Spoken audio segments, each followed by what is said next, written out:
Mr. President, can you, how long do you expect the U.S. to run Venezuela, and how soon do you want the Venezuelan people to hold elections? So I'd like to do it quickly, but it takes a period of time. You know, we're rebuilding. We have to rebuild their whole infrastructure. The infrastructure is rotted.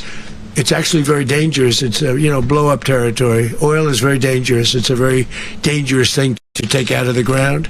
It can kill a lot of people. It has killed a lot of people doing just that. The infrastructure is old. It's rotted.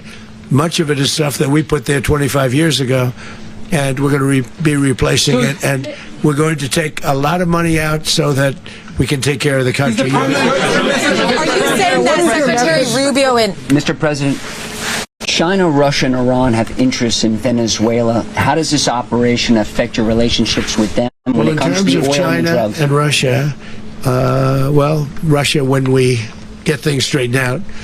But in terms of other countries that want oil, we're in the oil business. We're going to sell it to them. We're not going to say we're not going to. In other words, we'll be selling oil. Probably in much larger doses because they couldn't produce very much because their infrastructure was so bad. So we'll be selling large amounts of oil to other countries, many of whom are using it now, but I would say many more will come. Are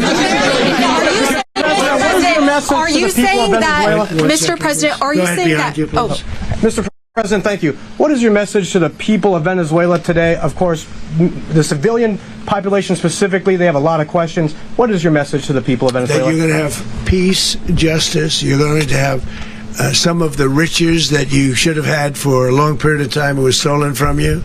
But you're going to have peace, and you're going to have safety. You're going to have justice. You're going to have a country. You're going to have a real country. You're going to have potentially a great country. You know, if you go back 20 years, maybe even a little longer ago, that was a great country. And they destroyed it. Remember I said that if we lose this election, the United States will be Venezuela on steroids. That's what would have happened. Had we lost the election, the 2024 election, we suffered so badly. When you look at the border from 2020, what they did, what Joe Biden administration did to our country should never be forgotten. But if we had to go through another year of that, we wouldn't have. We would be exactly where Venezuela was in terms of, I used to say, if they win, we're going to be Venezuela on steroids, and that's what would have happened. President, thank you. Are you saying that Secretary Hegseth and Rubio are going to be running Venezuela, and will you be sending in U.S. military troops to provide? They're going to be a team that's working with the people of Venezuela to make sure that we have Venezuela right. Because for us to just leave, who's going to take over? I mean, there is nobody to take over. You have a vice president who's been appointed by Maduro. And right now she's the vice president, and she's, I guess, the president. She was sworn as president just a little while ago. She had a long conversation with Marco, and she said, we'll do whatever you need. I think she was quite gracious, but she really doesn't have a choice. We're going to have this done right.